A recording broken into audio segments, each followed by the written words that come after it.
welcome to White Women Wake Up. I'm Jonelle. And I'm Karen. Together, we're diving into real, unfiltered conversations about what it means to wake up as white women in a world shaped by bias, privilege, and inherited patterns. We're here to challenge norms, unpack our privilege, and foster empathy through raw, intergenerational dialogue. It's not always easy, and we don't always agree, but we're showing up anyway. Yeah. Hi. Okay. Our homework from last week. Can I say something? Yes. An audience, I would love your feedback on this. Homework. Do we like the term homework? Or does it seem racially biased? Who knows? No. Or what? Does it just not seem friendly? Yes. Yeah. And compelling? Like, well, I don't there's know. gotta be. We could use soft terms like reflection. Yeah, I think that's a better. What was your reflection this week? You're okay. Take me seriously here. Okay. Just unpack this really quickly. Yeah. You're a teacher, so homework is exciting. Yeah. You love very the exciting. idea. But I don't know if most it could be triggering. Yeah, I got a lot of anxiety today before recording thinking, crap, what is the homework? I think I like to give you anxiety. I think you do. And so we don't need to change it. Okay. I would just love some feedback. Yeah, people tell us. We want this to be a collective conversation. Yeah. Okay, but in the meantime, did you do your homework? No, I didn't because I couldn't remember what it was, and I am just stressed. Okay. What was the reflection? So I don't know if the way I thought about it was the right way to think about it, because when we were talking about our body being politicized, we were really talking about it from a person who lives in the margin and a person who is constantly being patrolled, policed, and paid attention to. And the world is putting standards on them. Yeah. But there's been a lot of dialogue. This is what I noticed, is this idea of white women afraid to get political. And so that's, even though it's the word political that kind of made me think, and I'm really like nothing about a marginalized body. Nothing about a marginalized body. I'm sorry, but it was more about, we want white women to wake up and actually pay attention to what, I'm starting to pay attention to how my complicity is how I'm complicit into these systems, and what can I do to speak? What can I do about that? And how can and right now, most of what I'm doing about it is just learning. Yeah. And so, but I really like the dialogue about encouraging white women not to be afraid to be political. I love that. Yeah. No. And that is a great segue into my topic. Okay, but before your topic. Okay. Sorry. I have to do a public apology. I've been thinking about this all week. What? So we had a family outing last weekend. And in this family outing, I made jokes at the expense of neurodiversity. And the crowd laughed. And I didn't notice. And I have to say now, the good news is Jonelle and I have a good rapport. So when Jonelle called it out, it was like, wow, here I'm trying to do all this work, and I can't believe I just stepped into my old patterns of making fun of other people. And in this case, making fun of someone's challenges and hardships. And I want to publicly apologize that I did that. And thank you for calling me out. Now, if you don't have a great relationship with the person that you notice is doing something, you might want to pull them aside and call them out privately. Yeah. But that's okay. But I'm really grateful, and I really want to publicly apologize, because hopefully that awareness I will not make jokes at the expense of someone else's otherness. I have two comments off of that. One, I think you're being I appreciate you acknowledging this and apologizing. Yeah. I also think for the audience who doesn't have full context, I think you're being a little harder on yourself. You did, yes, I will agree. You did make fun of mannerisms and associate it with neurodiversity, and it was not appropriate and it was not kind. But I also want the audience to know imaginations can run wild. You didn't say slurs. You didn't say but this is okay. This is the slippery slope, and this is what I was just trying to give more context. So as I've been doing more DEI trainings and diversity trainings, and I'm doing a lot, is one of the slippery slopes is the language just changed. Oh, 100%. The isms don't change, and so we might not be using the N-word, right? Or a hard R. Or the hard R, but we're using DEI. We've changed the language and we've associated it with negative racism. Yeah. So I'm not saying the act wasn't still, I'm just saying you need to give more context around kind of But I was really appreciative that you made me aware of it. And I'm grateful for you all in this context because I want to live a life that is true to my values, and slipping back in family systems, not to blame my family, blaming myself, but slipping back in family systems put me right into that space where I could make comments, and it wasn't okay. No, and family systems are definitely hard. They definitely bring you back to different levels. Yeah. The second thing I want to say that's an interesting system that we used to use at an old role of mine called the purple flag. And so now it only works. Yeah, you and I did that for a while. Yeah, it only works if you have a trusted system. So it kind of goes back to what you're saying. If you don't have the same relationship as we do, maybe take a person aside, say it later, don't say it in front of the space. Yeah. Yeah, you could tell you didn't like being called out, but I didn't like being called out. And I did white women defensiveness. I didn't like being called out because I wanted to think I was better than that. And the more I thought about it is I realized, no, I was othering someone and I was making a joke of the otherness. And that's not my value.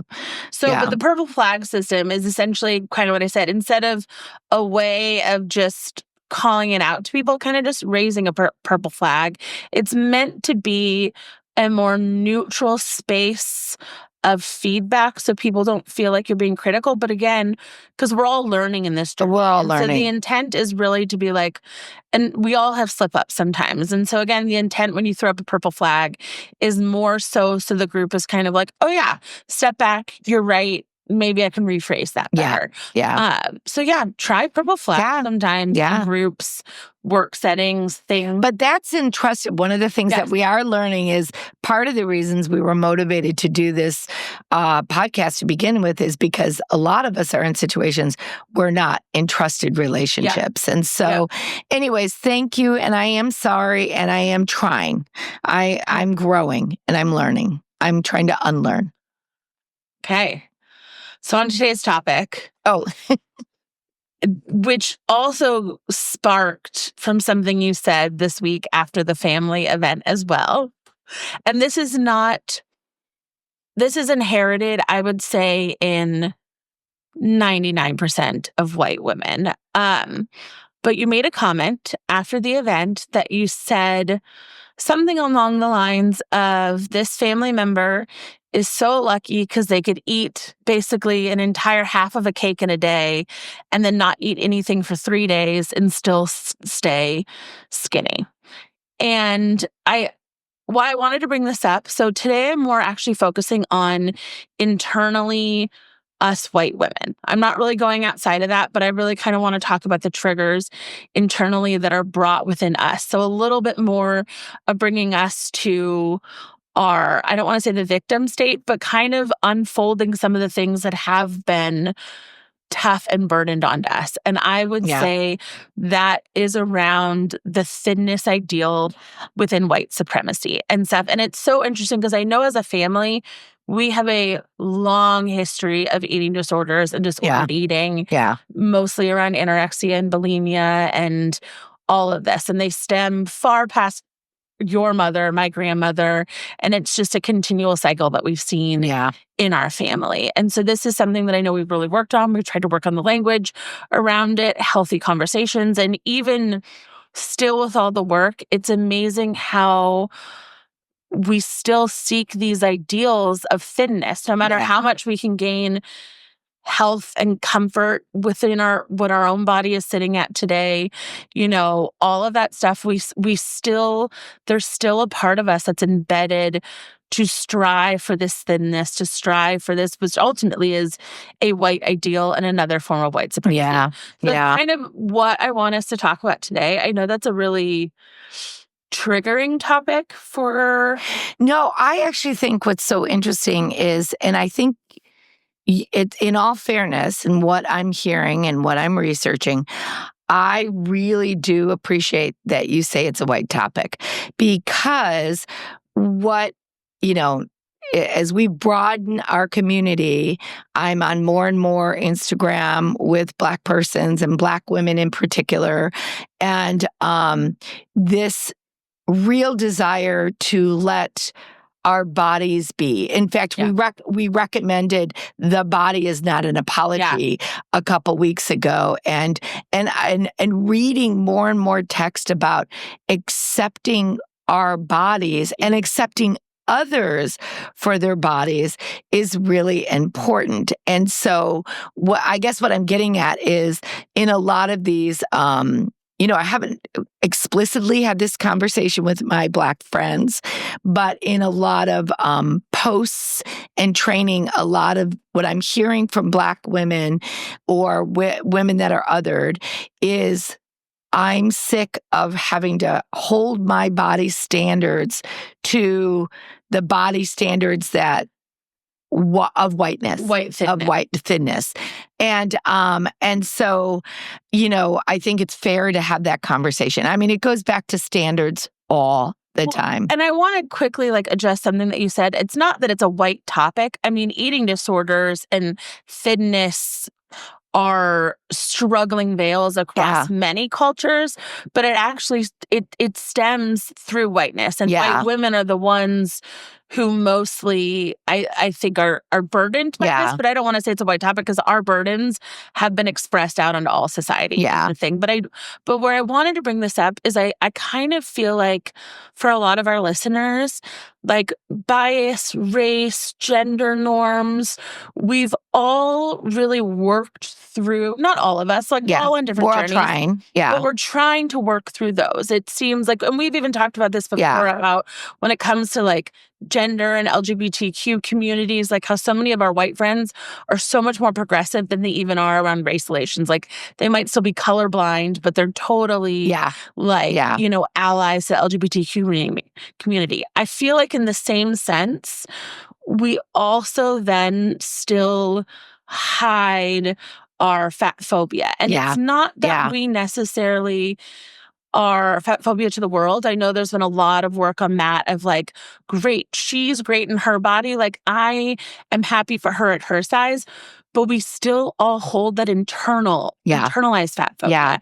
And I think until we kind of break through some of those, there's still this holding of the patriarchy over us. Well, what's interesting, I'm hearing from you, what's so interesting, the things that are shared in common are these ideas of inherited biases, inherited values. So, for example, let's just unpack our medical field. I remember when I was little, we would have to get on the scale at the doctor's office, and we would be naked. And this is when I'm 8 years old, and she would kind of pinch at us to see our levels of fatness.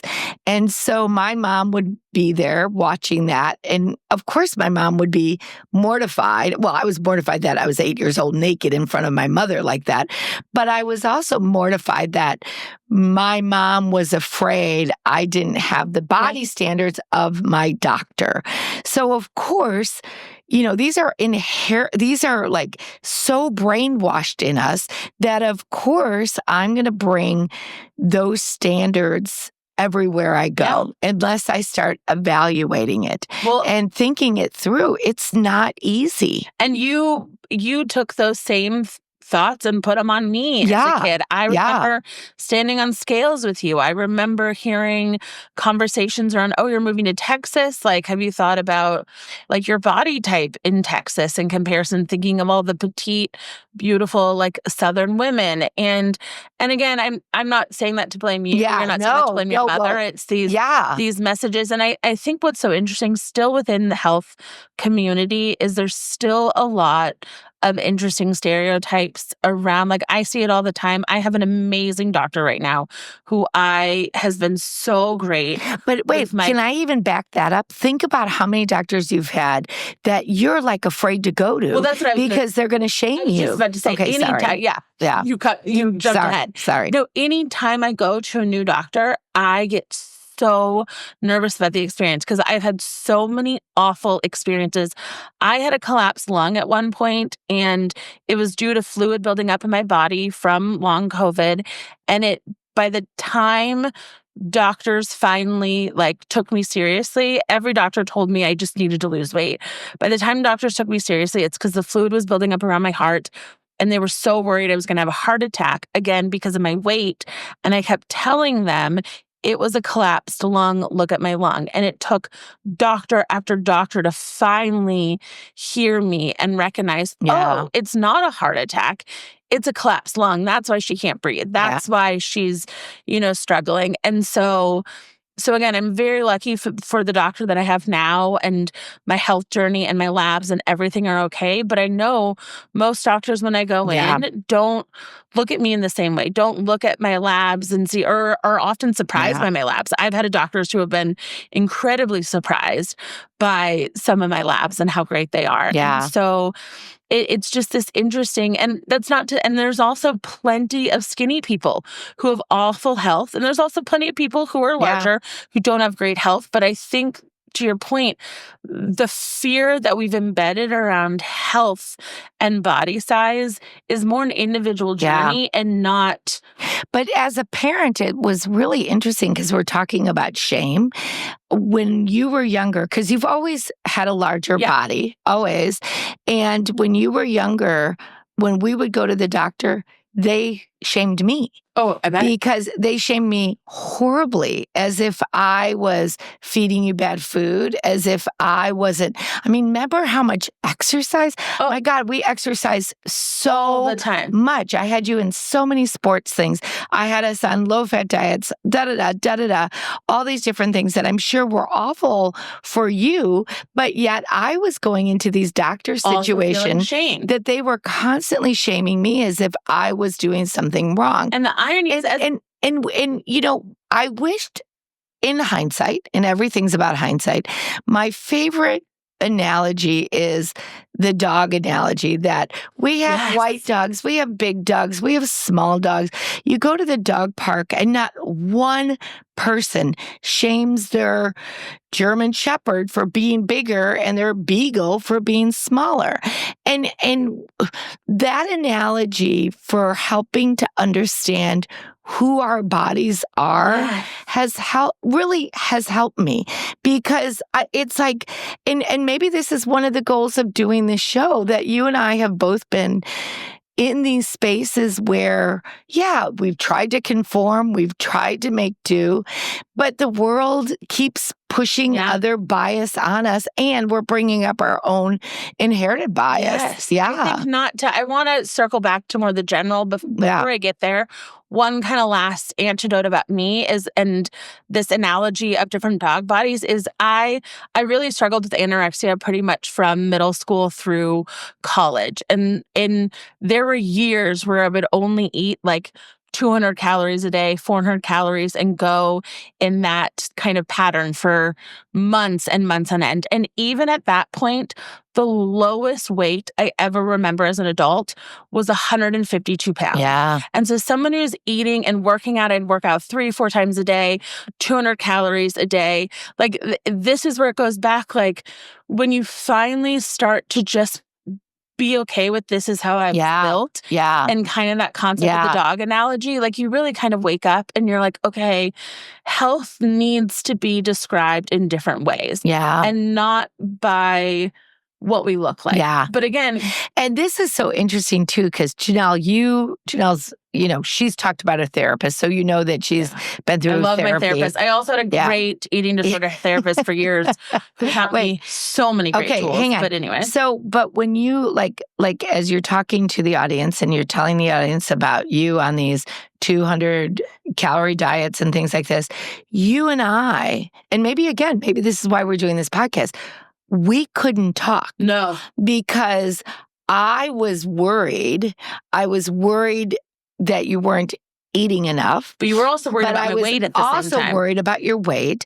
And so there was no way that you and I could have conversations. No, we never had conversations. We tried to, and it would just erupt. It never really went anywhere. So any of you parents and daughters, whoever's listening to us, both sides of this, are in that cycle, and it is a cycle because the world is telling you need to be one thing. Yeah. Your body is saying, but I'm not. And as a parent, like I was really honestly trying to love and accept, but then I also have the world saying, but you're doing it wrong as a parent. And so it's like it's just horrible. And I had the world telling me I was wrong. Yeah. I think, and that's a great reminder to if anyone else that I was out there struggling is we have such a great relationship, obviously, but this was the one part of our relationship we literally didn't talk about until probably about 2 years ago, I would say. Yeah. I mean, like really, like this was not a conversation at all. Yeah. But I remember even like, and now that we're having this conversation, I remember one friend, a woman on one of the mom on one of the baseball teams or whatever. She was a pediatric nutrition, and she wanted me, she wanted you to be part of this study. She would ask me because I was overweight, because you were overweight. And I looked at her like, you don't understand. If I had my daughter in that study, it would tear her apart because she's trying to maneuver this space on her. She's trying. It was like the way in which they would go about it was so like asinine, if that's the way to say it. And so, anyways, but my intent was not to talk about. I mean, I'm very open and authentic, and I'm happy I could share my story. Hope it helps. But my intent was really more to speak towards how I know a lot of people, again, of all sizes, this core wound still sits within us. And how it's so fascinating. But then are you going to acknowledge it? Anytime anyone's been othered, then that core wound sits inside them. Oh, yeah. No, 100%. Yeah. But I guess what I'm trying to say is what's so interesting about this journey about unpacking our unbiased, unpacking core wounds of others is I think this is a core wound that sits in most women. And we have now moved through society of like not being fat phobic towards others, but yet we still continue to be fat phobic towards ourselves. Oh, absolutely. And so that's what I think I'm trying to break down is like the first cycle is if you are still judgmental or fat phobic to others, which I know people out there too, maybe think through that a little bit. There's a lot to unpack there of what the patriarchy, what white supremacy has kind of told us around the thin study, around all of that. But then if you're past that, but you're at the second marker of you see beautiful bodies outside everywhere, but you don't see yourself as a beautiful body. I think until we really start, we gotta give it to fry. No, I just think you're so beautiful, and like when we say stuff like that, it's hard. Well, it is hard because I know so many of us think this about ourselves. Yeah, and I think the reality.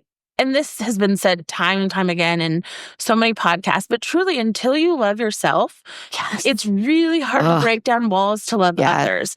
Like you can think you are loving others, but like if there is still hate inside you, you're still going to probably judge others for other things or not fully believe. Or you're just not going to. You're just not going to have the thriving life. The book that we recommended, Renaissance of Our Own by Rachel Engel. Oh, it's so beautiful because her trap of the Christianese and then flourishing outside of it to really just love herself is what you're talking about. Yeah. But I want to. It's interesting when you talked about these core wounds. I want to talk a little bit about that. Can I? Yeah. I think one of the big challenges in our cultural now, and I'm going to say white culture because that's my culture and that's the one I know. When I was younger, I used to not be able to say my R's. And so I had a speech impediment and I went to speech therapy and I still can't say some things. I still have speech issues, ask my students, but overall, I was able to overcome it. Yeah. And with the help of this therapy, I think but I still have core pain around that. Yeah. So I think this is the big challenge, though, is we live in a society that thinks you should be able to overcome all of these things that we are biased against. So what is that really, as we unpack that statement, that's like horrible. Like we want Black people to overcome their Blackness. Let's be real. That's horrible. We want people with all different body shapes to overcome their body shapes. We want people that are neurodiverse to have to overcome their neurodiversity. This overcoming thinking that we've so embedded in our life is really what is harming us. Well, and it's keeping us from thriving. There's such a great quote by Audre Lorde, who I know I'm going to misquote it, but the essence is there around you cannot use the master's tools to dismantle the house. Oh, I love it. And it's such a great, when you really sit with that, the tools that we have been given in life to survive, to kind of give us shame, to keep us down, honestly. Yeah. We know I'm a little bit more progressive of like, I fully think that the white man likes to keep the woman hungry and fearful, so you can't fight. That's been on a lot of my posts lately. Yeah. They keep us hungry, so we striving for thinness because you're a little out of it when you're always hungry. But anyways, that quote about you can't use the master's tools to dismantle the house is such a reminder of how we need to unlearn so much of what we've learned. So the master's tools, to explain that again. Yeah. So the master's tools would essentially be the way we've been taught to communicate, the way we've been taught to view ourselves, the way we've been taught that society sees us. Those are the tools we've been given in life to survive in a patriarchal society. We can't use those same tools of communication, those same tools of how we see ourselves, the same tools of how we see others. And so when you're saying break into the house, you're not saying it in a negative way. You're saying it in a positive way. Like we want to break down the master's house. Let's break these systems. Exactly. And we can't use what we've learned from the past in a patriarchal system to break down the patriarchy. Do you know how I heard that through my Christian lens? Oh, yeah, I really want to hear that. Oh, my gosh. So when you talked about the master's house, think of Jesus. I thought of Jesus right away. And then, this is this is a quote scary. On slavery. Like master is the white man is the master. So can't use the master's tool to break down the house. So what I saw was, in other words, I don't even know. I guess I didn't see it because now that it doesn't even logically make sense.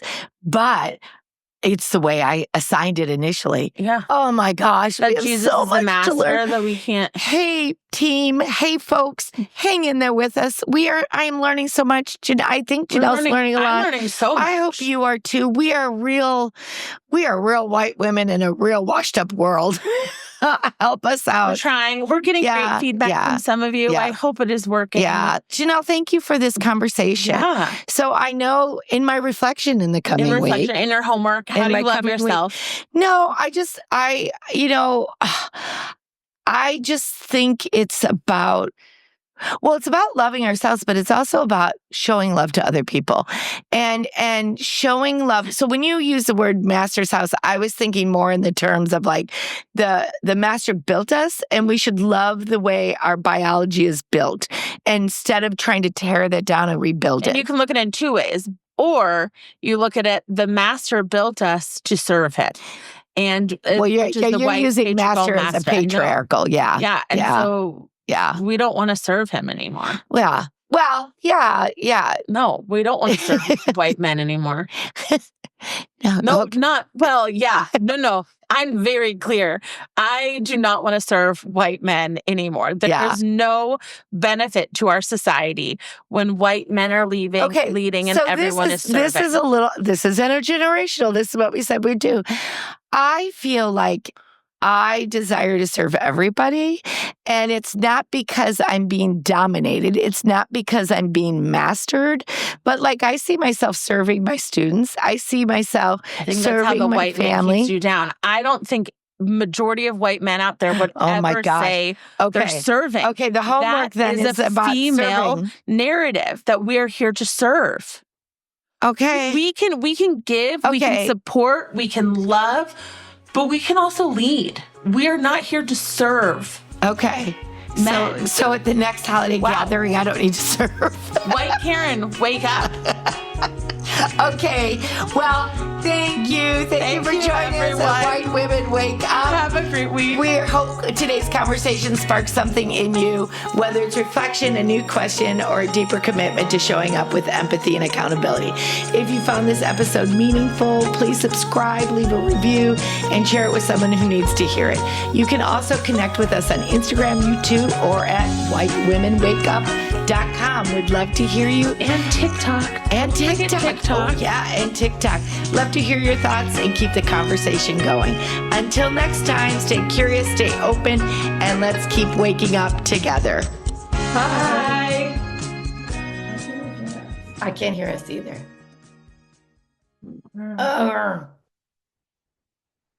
Is it on? We have enough outtakes. Yes, for this time.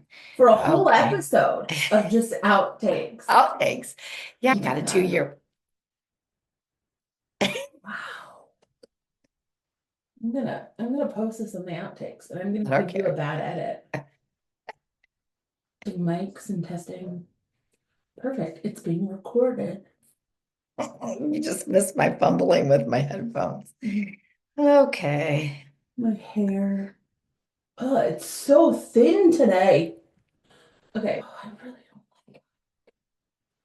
I think you should put that in the outtakes. I might. I think you look cute. Here's the deal. I actually don't give either of us a good edit. We're both. There's no editing bias. There's no editing bias. Okay. Both of us are equally make odd faces and good weird remarks. Yeah, so good. I'm equally strange. Okay. Let's record. Let's just get going. Ready?